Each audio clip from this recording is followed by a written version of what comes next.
kinde ma wantie ni nitiere mine wa moko joma nyidendi ma seche moko iyudo ni oonge gi wuon pargi, to Nyasaye omiye lwedo moro mathin, onyiewo lope moro, ogero ode moro, ogoyo dala maonge dichuo.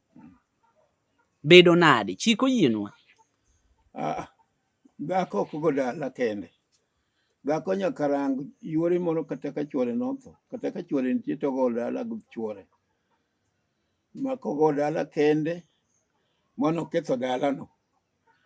Oduogo dalano kata nyithindo chieng' ka nodongo nogo dala gi, nikech pok anene dhako mogo dala kende moguro msinge mar dala kende. Oketho nyithindo. Oketho nyithindo.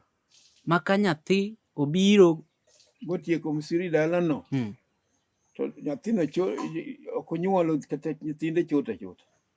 Mano ang' makelo mano? Kata en be nyathino be nyalo chot nono, nikech onge ng'ama ne otimo gimoro gi min mare boloso dala. Mano iwacho nang' manege chich dala. Chich dala. Weche matek ahinya. To wayudo ka kinde machon, tinde to jomoko wacho ka wuon pargi otho tiwinjo ka giwacho ni adong' gi Yesu. To chon cha to ne nyaka lak kata nyaka ne ter dhako. Adong' gi Yesu ni makoro duo mier mang'eny. Nikech ka mama obiro kawo kanisa, ne en ja kanisa. Koro en ja kanisa nodong' gi Yesu. To nyithinde gi ok olagi kodhi yuore moko kata ng'ato ok olagi motieko kwer ma i dala. Koro nyithinde gi biro bet gi monde gi i dala ka, to ema tieko chike ma i dala ka. Mano ae bang'e nyithindo gi biro mana muodore achiel kachiel, kata nyikwaye ok dongo. Kimiya mariek, to ka miero osedong' gi Yesu, kaw nwang' pesa tidhi inyiew lo kamoro. To kik ibi dala ni, odong' adong'a gi Yesu kanyo. Chieng' mono ike kodong' gi Yesu no. Kata jo Yesu no ike. Ma chik maber machon nene en ni ka wuon pargi ng'ato otho, ka jaduong' otho kapod wawach ni jaode pod ni e ria, to ne ber ka yuore kawe. Nyaka yuore ne kawe motiek ne chike mag i dala, chola ma i dala mag chuore motho ne. Kotho kapok ogoyo dala, to ikawe akawa ka wuon gi kosigolo ne dala.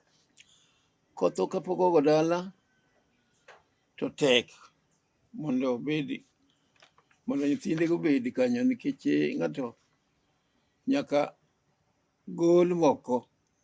En mana ni jok moko ok rito anu chieng' notho, to ok ber mondo itho ka wuonu kapok igolo dala. Mondo eka omi yot kata ka Nyasaye okawi to okawi e dalani. Okawi e dalani koro eka mi kata nyithindi yot. Nitiere e weche mag tergi. Wuoyi chon nawinjo ni ng'ama dichuo, ng'ama wuoyi kata dichuo obedo jadoho, to Nyasaye okawe oweyo jaode moro kapod tin, to ni wuoyi ne kawo chi wuon gi. Ne bedo nade? Ber to ok ber, lakini en gima koro yawuoyi kata jodongo ne time, nikech kama wuoro aye, bur ma wuoro aye ok onego idhiye, mano ketho dala.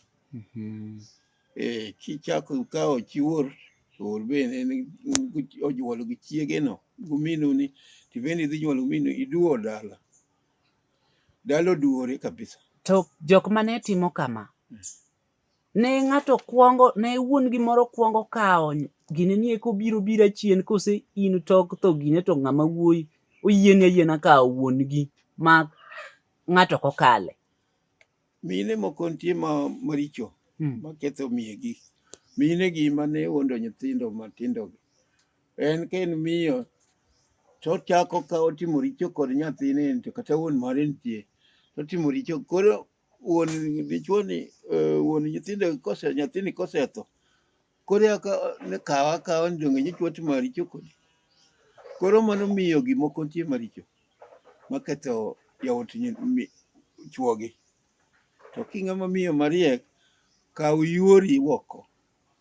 kata kawo ng'ato oko ma onyiew ni ng'ato kata japiny ka yuocheni moko tamre kodi iongo yuocheni to nyiew ni ng'ato to kawi oteri moloyo kawo nyathi ni ema teri. Mano ketho i dipo.